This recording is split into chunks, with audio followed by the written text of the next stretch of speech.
Welcome, guys. Thanks.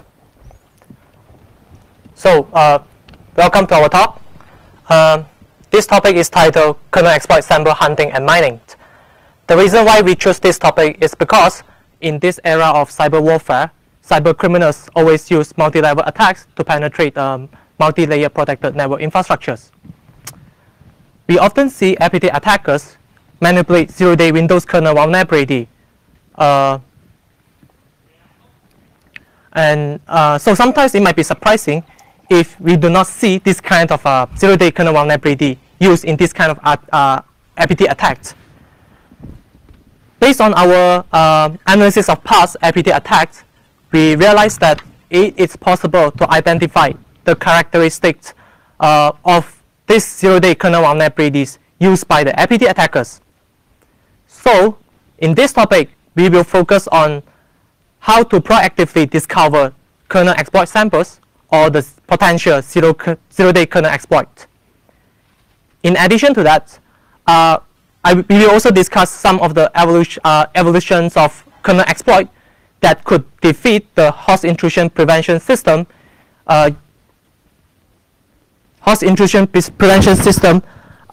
used by some of the software security vendors. So a quick introduction about ourselves.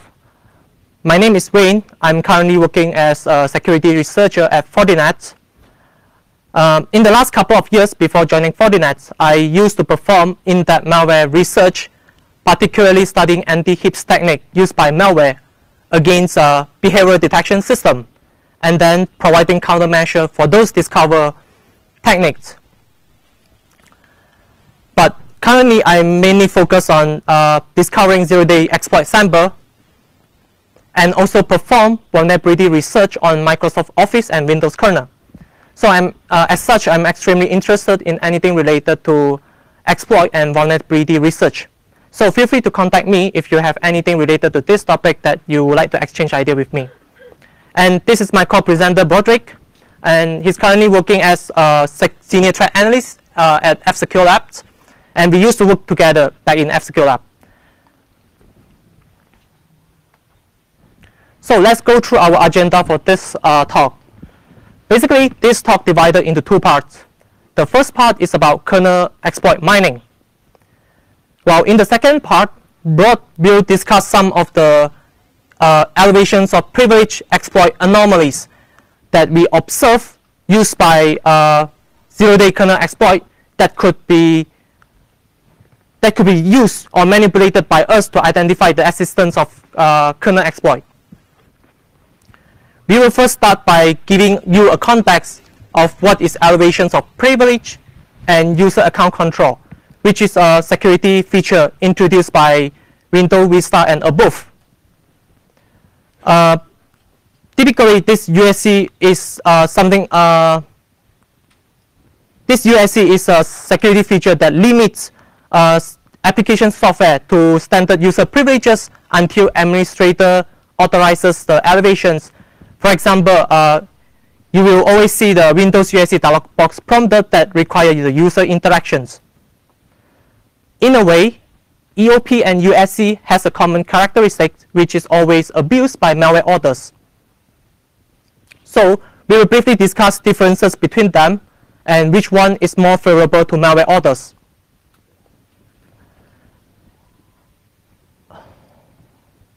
Discovering zero-day kernel vulnerability through fuzzing, black box, white box static analysis, and then developing an exploit for it is a time-consuming process.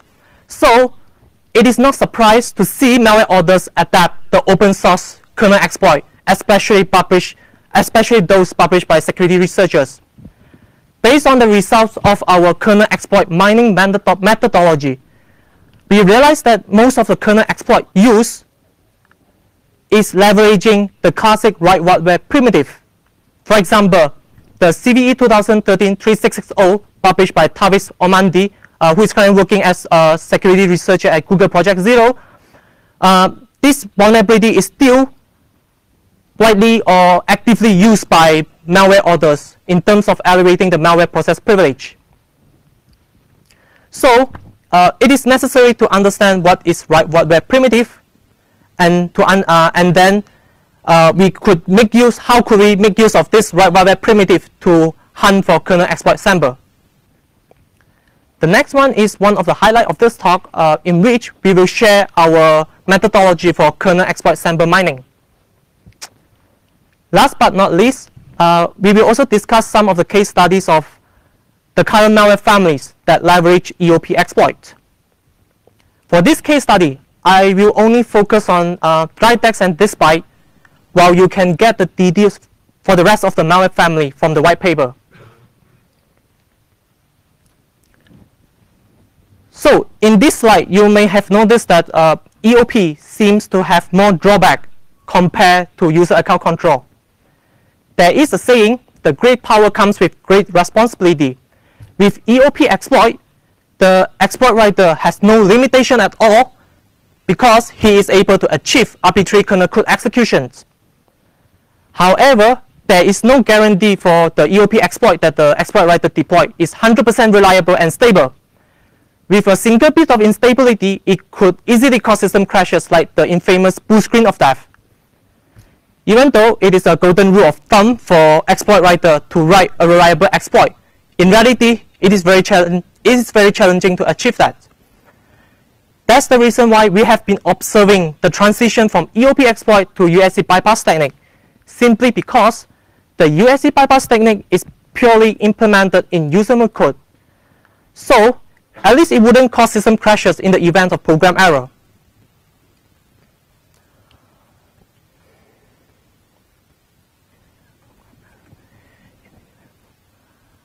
However, there is an easy countermeasure for all the USC bypass technique. Basically, what you can do is you can go to the user account control setting and adjust the setting to always notify. After that, regardless of any USC bypass technique that you use or the malware deployed, the user will always receive this Windows USC bypass, Windows USC dialog box prompted.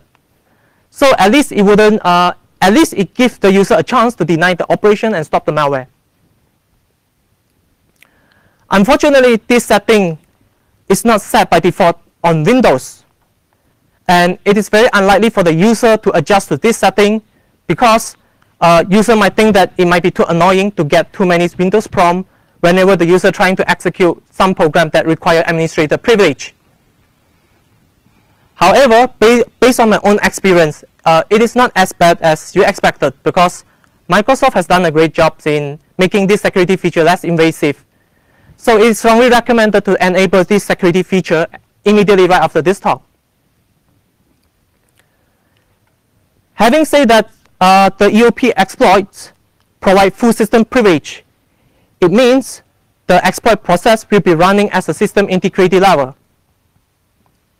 While for the USC bypass technique, it provides an administrator privilege, which is a high integrity level.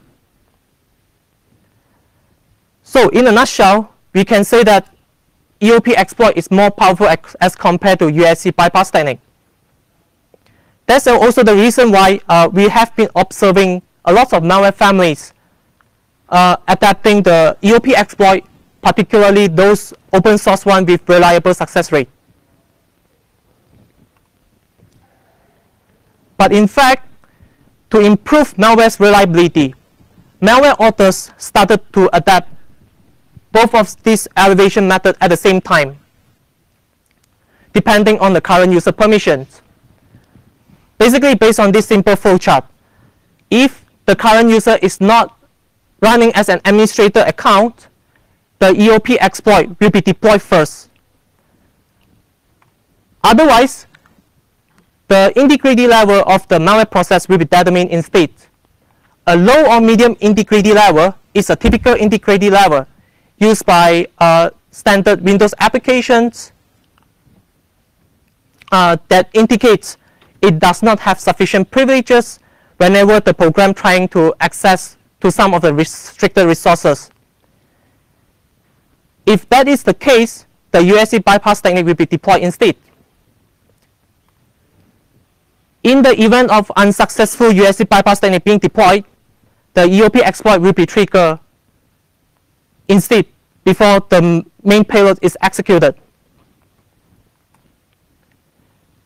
Keep in mind that these two branches pointed by the arrow will only be taken if the current user is administrator. In other words, the USC bypass technique is applicable to administrator account only. So that's the reason why the malware orders adapt both of these elevation methods at the same time to improve its reliability and success rate of elevating the malware process privilege. So what is write web primitive? I believe some of you guys might already know what is write web primitive. Because we want to give a context to other fellow to understand the kernel exploit mining methodology that we are going to introduce later, it is necessary to discuss a bit what is write web primitive. So I will go through this very quickly. Basically, write web primitive is a most commonly used vector.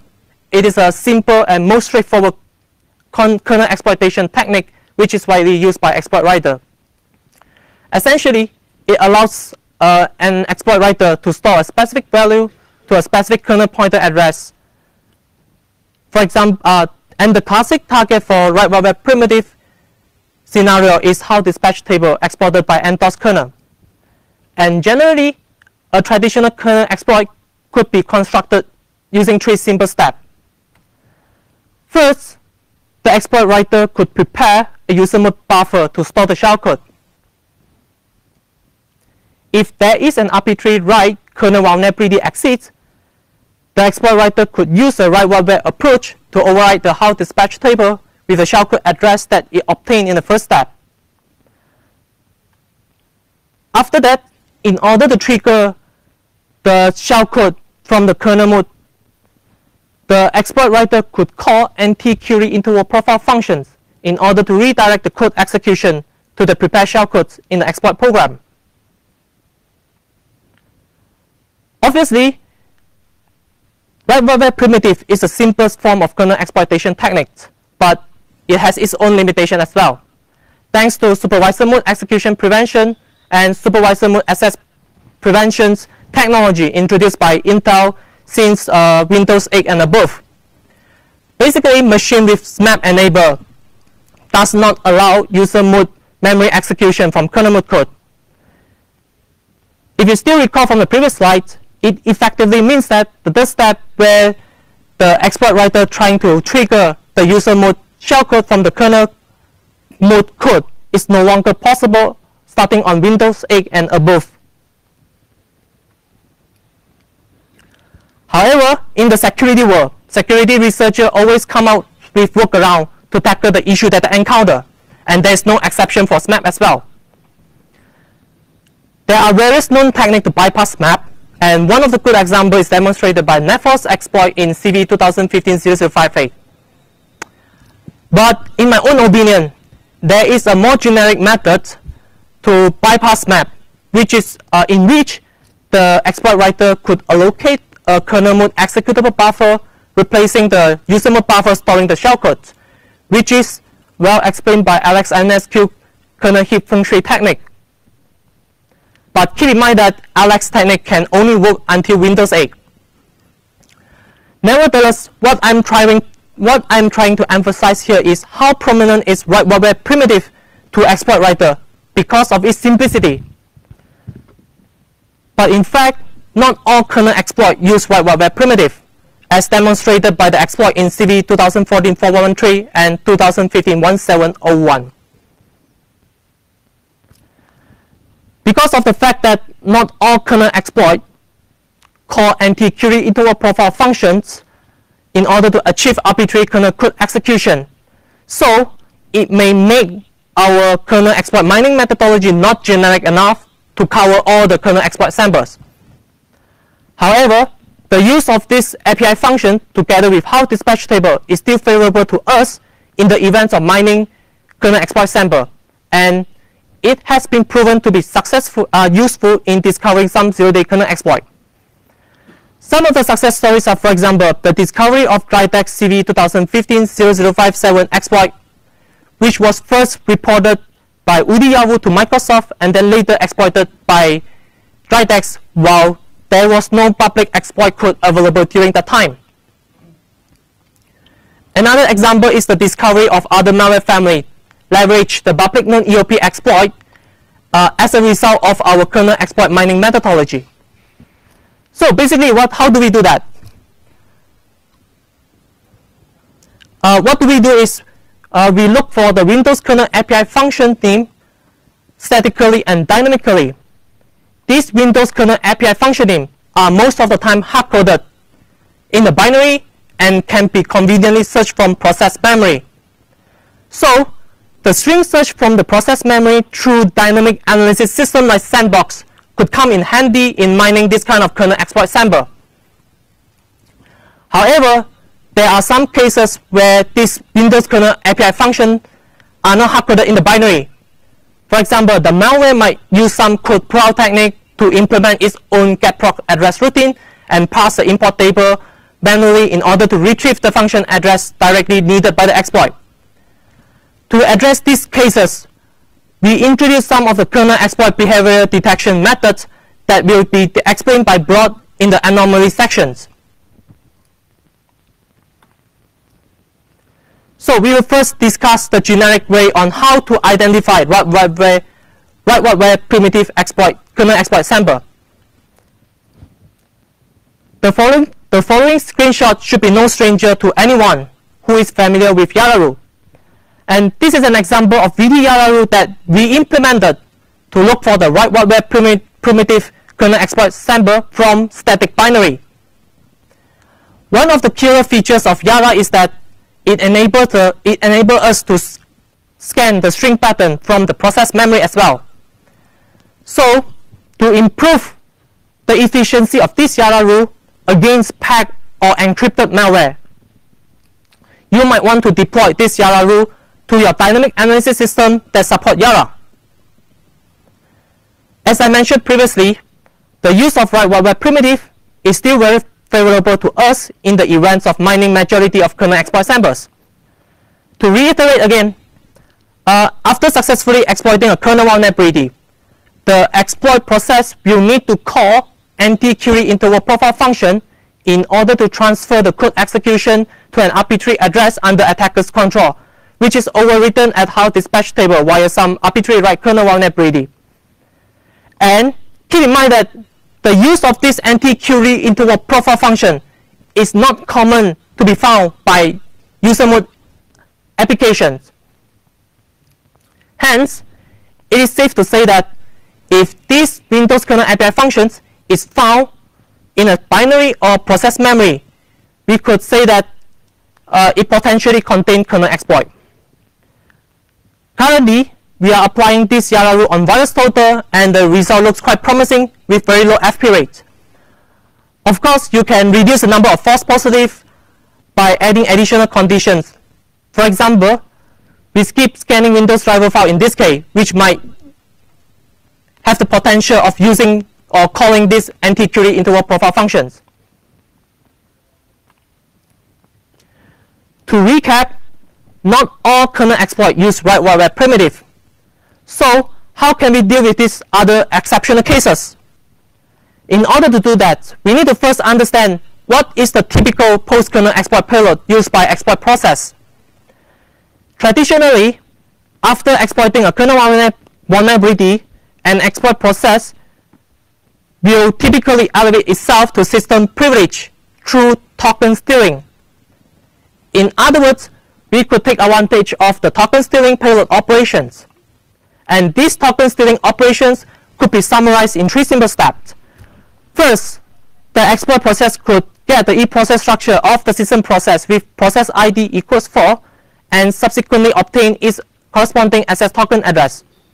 And after that, the exploit process will get the e-process structure of itself and then replace its SS token address with the system SS token. As a result of this token replacement, the exploit process will contain the same access level as a system process, which is a full system privilege.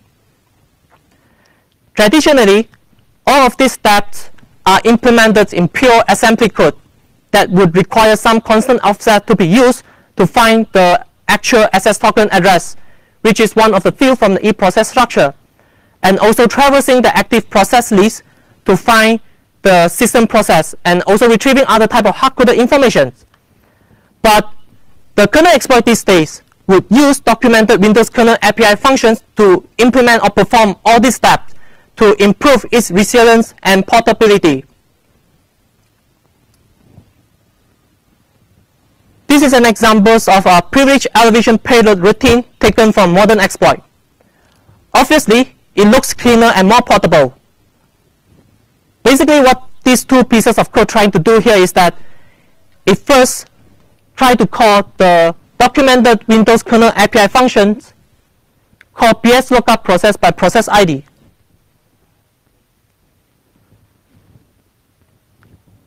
Later, it will adjust the offset of the eProcess structure in order to get the token address, which is one of the fields from the eProcess structure. And usually the exploit writer would use constant offset that support different versions of Windows OS. Alternatively, from the screenshot on the right hand side, a more elegant approach would be calling PS reference primary tokens API functions with the eProcess structure as its first input parameter that can conveniently retrieve the token address for the respective exploit process and the system process.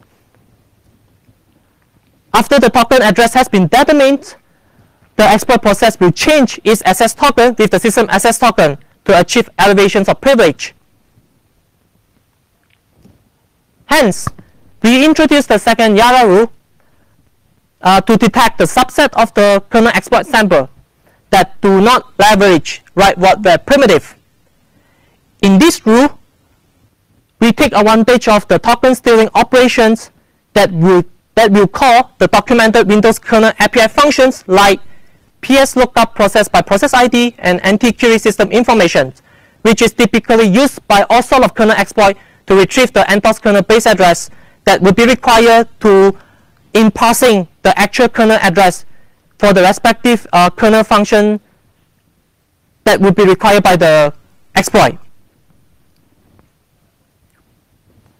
Logically, this PS lookup process by process ID is not allowed to be used by any user mode application directly.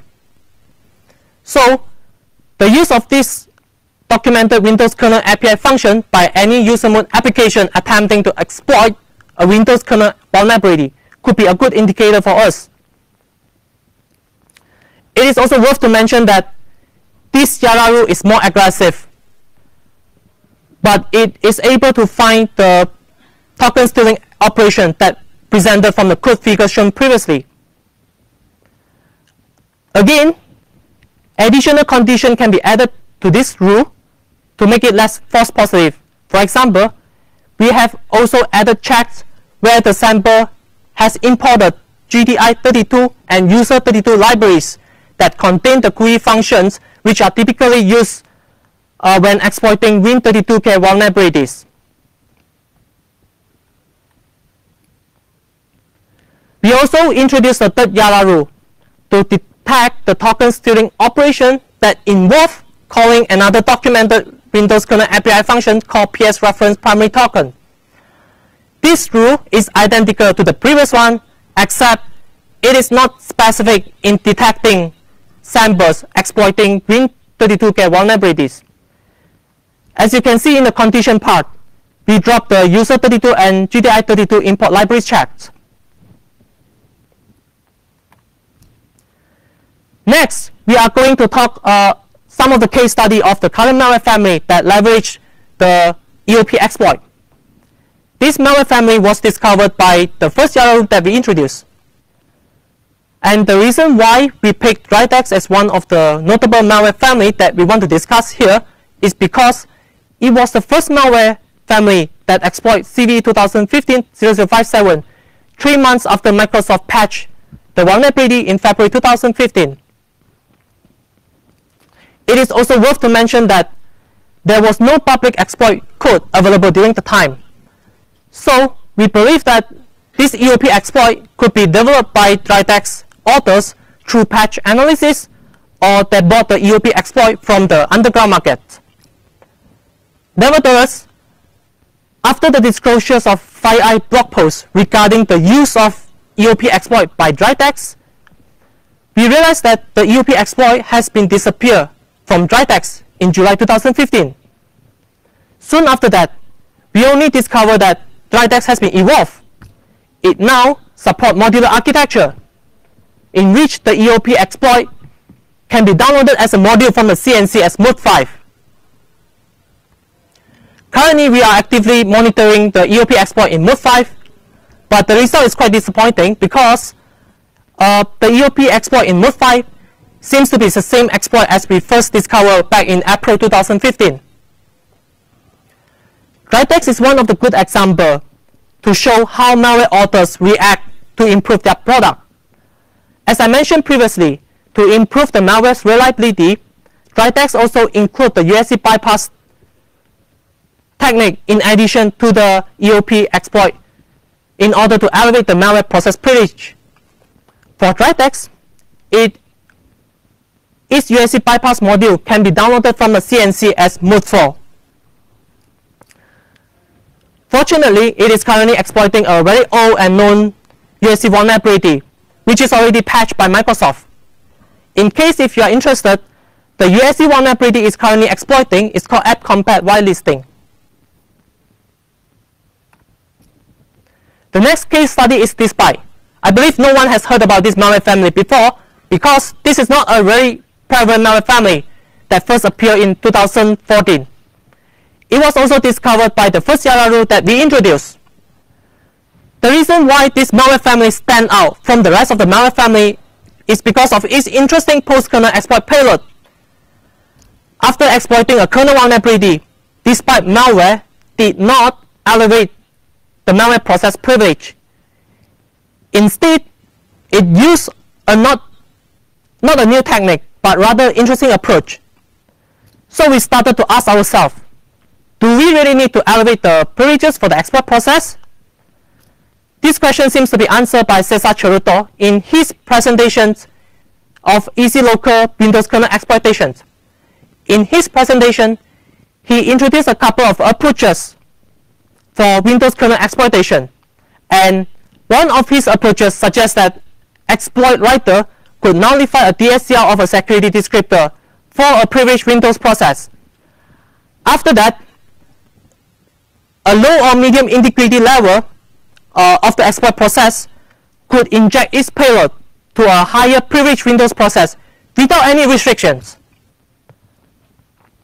However, these approaches introduced by Cesar Cheruto require some modification to kernel data structure that could be easily detected by security software. In response to this, Despite malware decided to inject code to the remote process from kernel mode. One of the biggest advantages of this approach is that there is no modification needed to the kernel data structure, and at the same time, it enables code execution under kernel mode context. Basically, how it works is that after exploiting a kernel vulnerability, the exploit process could execute an RPC injection routine from the kernel mode directly, and the responsibility of this RPC injection routine is to traverse the active process list to find the target process, which is very unlikely to be monitored by heaps, for example, SVC hosts.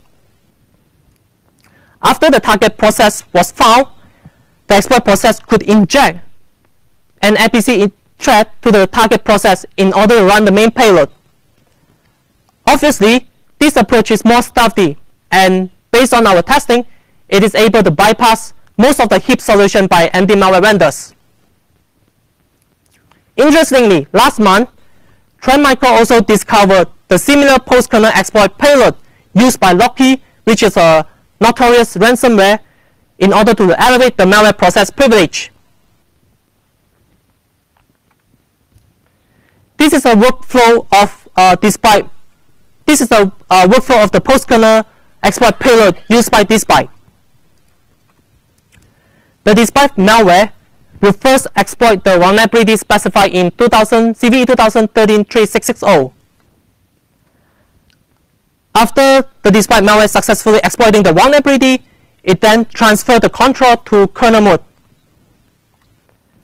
And in the kernel mode, it will first allocate the kernel buffer while EX allocate pool. After the kernel buffer is ready, it then write and prepare an APC injection routine to the kernel buffer that it allocated previously. After that, it transfers the code execution to the kernel buffer. And as I mentioned previously, the responsibility of this APC injector routine is to enumerate and find the active SVC host process and then inject an APC thread to the target process. And finally, the APC thread will be triggered while the KE insert Q APC function that will perform the final downloader or dropper routine. Next, I'm going to pass the stage to Brod to explain the EOP exploit anomalies that can be used to identify the kernel mode, the kernel exploit.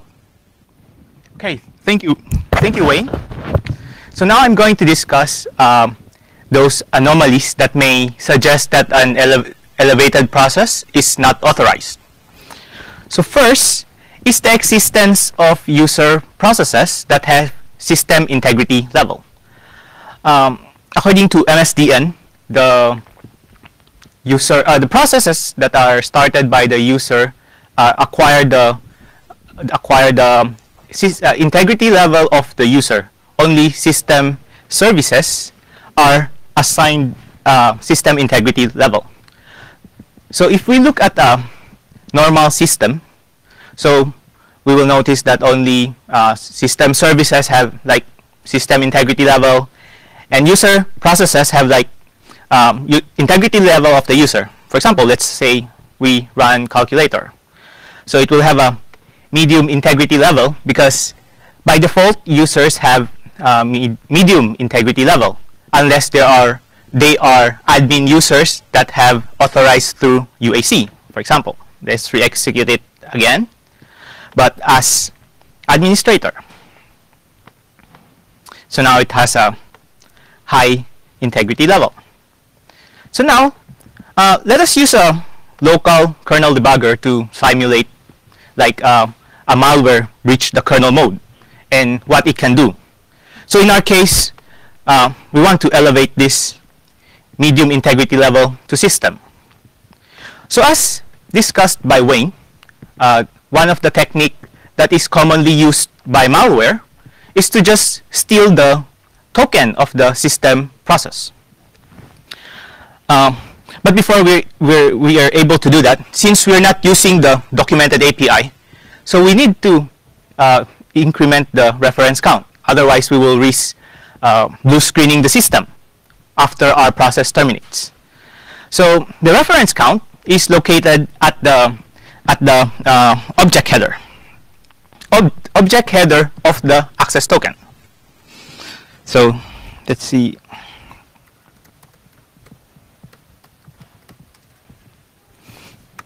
So it's located at offset 0. So now we need to get the address of the access token of the system process.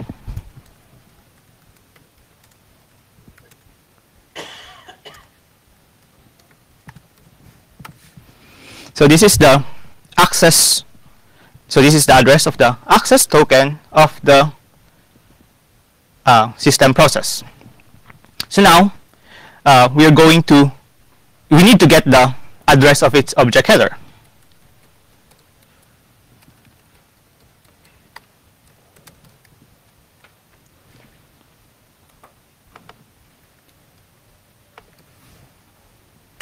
So it's located here. So now we want to change the value.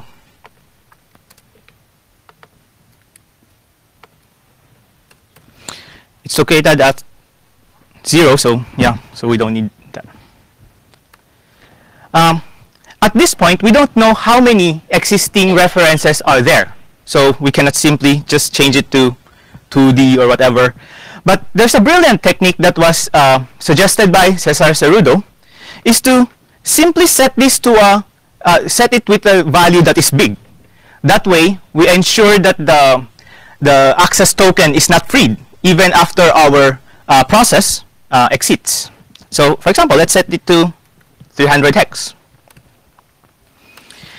So now we can replace the access token of calculator to the access token of the system process. So first we need to get the offset of the field. So it is located at the process object.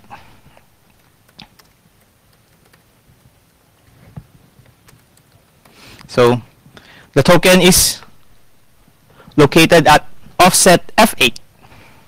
So we simply need to get the address of the calculator object in memory.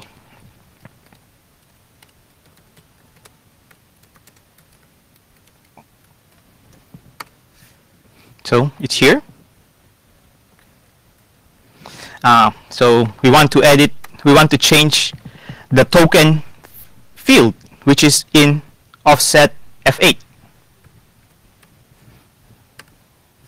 So we want to set it to the token of the system process.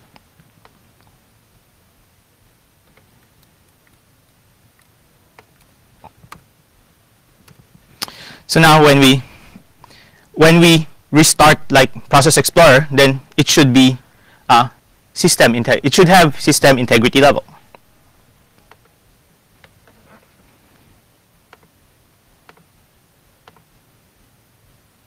So now it has system integrity level. So what does this mean? Well, it means it shouldn't be there because obviously it's not a system service, and it is a child of Explorer.exe, so which means it's most probably launched by a user. But the problem with this is that there's no definitive way to determine whether a process is a system service or not.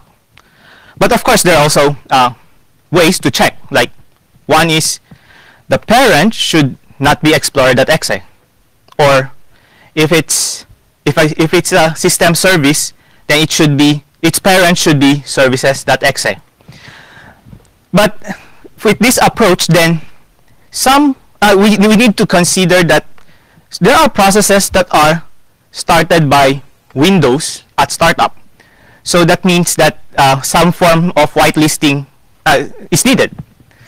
So therefore, a more generic way or a more generic check that we can a more generic check that we can use is, instead of checking the process name, we check the integrity level. So if it's system integrity, if it has system integrity level, then its parent should also have system integrity level.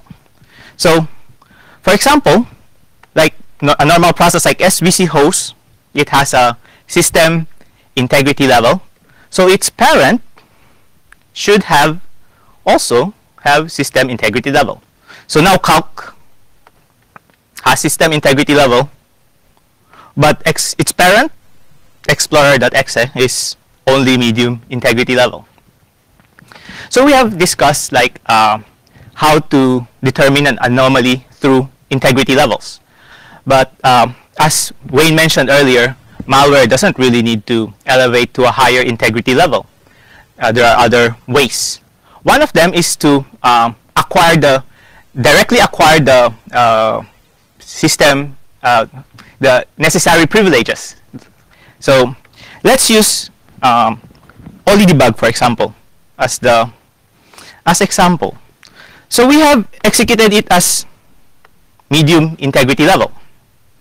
So it wouldn't be able to, so it will only be able to access processes with medium integrity level. But now let us assume again it was able to reach kernel mode through an exploit.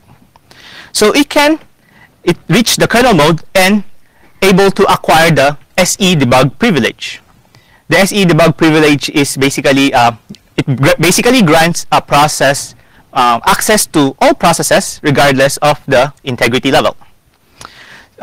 So the the privileges is located at the access token.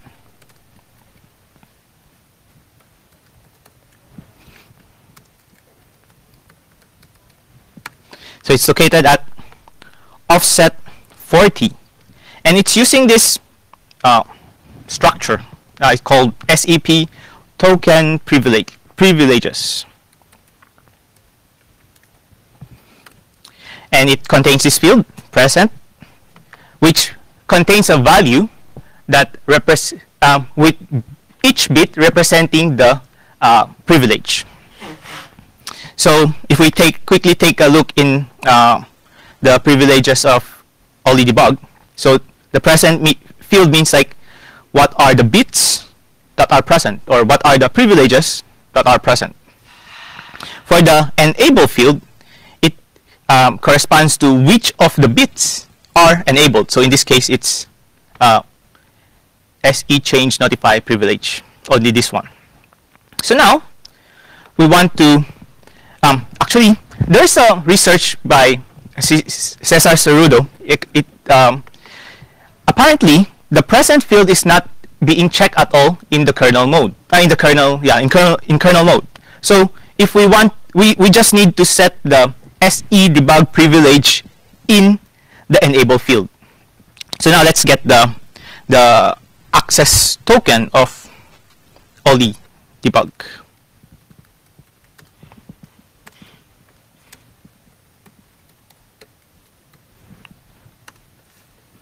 So that's the access token, and we want to set the privileges, which is in offset 40.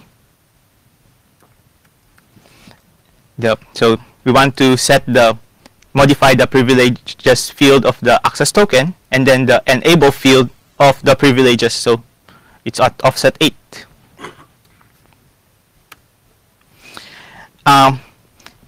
The SE debug field, SE debug privilege just field is bit number 20. So that's equivalent to 100,000 hex.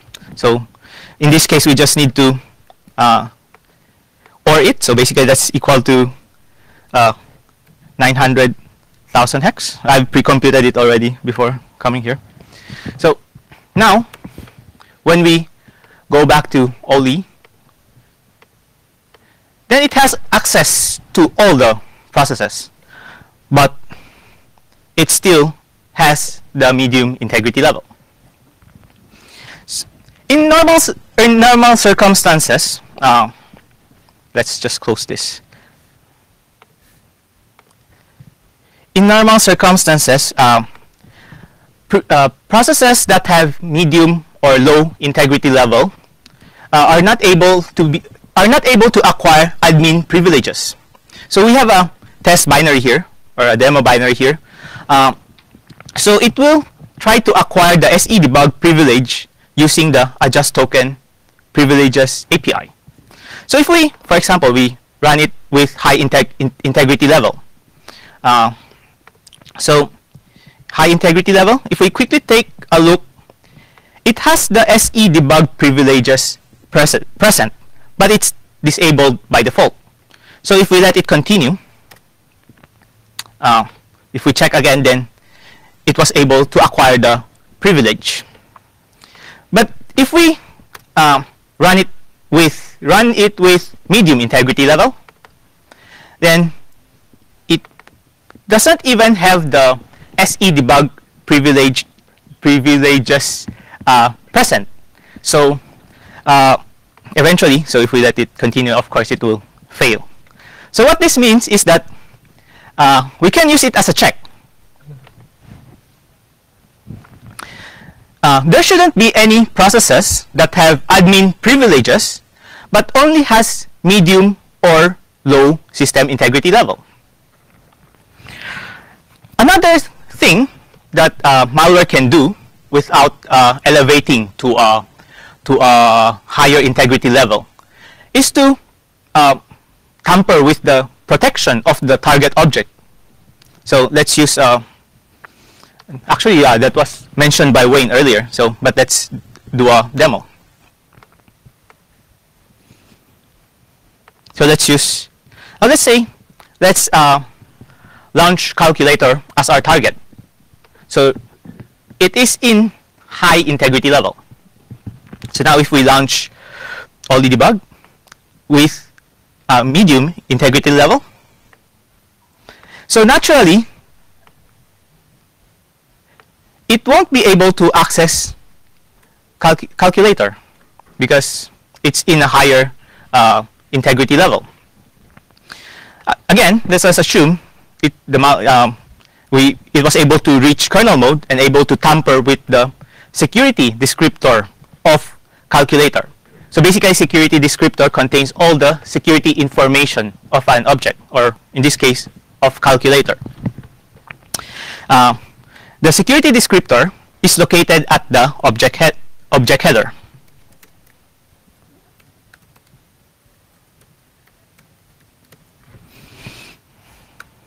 So it's located at offset 14. Yeah, according to MSDN, the security descriptor or a null security descriptor practically grants everyone access to the object. So in our case, we want to set the security descriptor of our target, which is calculator.exe, to 0 or to null. So we need to get the calculator process object.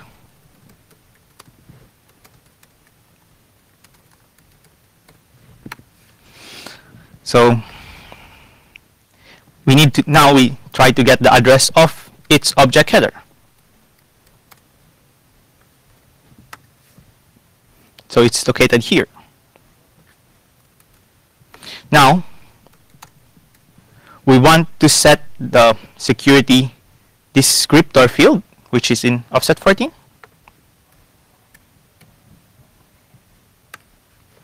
Now we set it to 0. If we quickly take a look at the permissions of calc, it has no permission set now.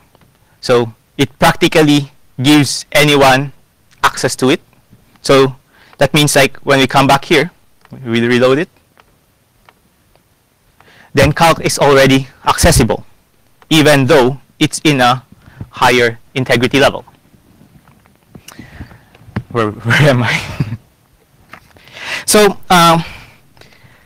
therefore, a more generic. So as a summary, malware does not need to elevate to a higher integrity level. They can just either acquire the necessary privileges, like the SE debug privilege, or it can also tamper with the secure or remove the protection from its target object. There could be other techniques that have not been discovered yet.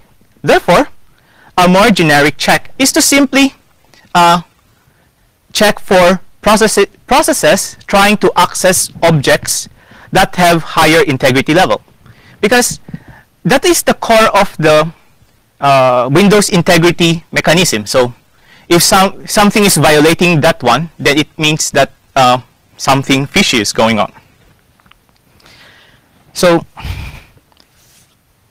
when anomalies exist, specifically we have elevated processes that are not authorized, it means that they were able to acquire them illegally. For example, they exploited a vulnerability, a kernel vulnerability. So this means that the process of finding these processes also assists in the hunting process. So as a conclusion, it usually means game over when someone reaches the kernel mode, because we've been talking about anomalies. But once the malware reach kernel mode, they can practically do anything. They can remove all the anomalies, but it will only take them more effort and more time. So for us, we should not make it easy for them. So we should try our best to take advantage of these anomalies as much as possible, as long as possible, and find this sample to come up with a solution. So I hope you find our presentation interesting. So thank you.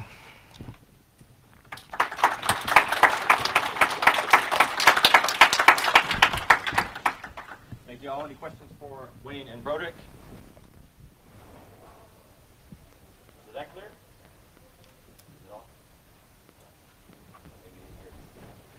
Any questions for Broderick and Wayne from the audience? Yeah. So the technique with the APC, where like you just launch an APC in a privileged process. Mm-hmm. Have you ever seen malware that just stays in APCs, that just keeps living through APCs rather than injecting itself into a process? Like it executes in an APC, then it spawns another APC in the same process and keeps on going. That is an interesting idea, but we haven't encountered any, at least based on my knowledge, I haven't encountered any real-world malware that are doing this at this moment. But yeah, it's quite interesting, the idea. Yeah. Well, yeah. I have no strong opinion. Any other questions? No. Thank you, guys. Thank you. Thank you.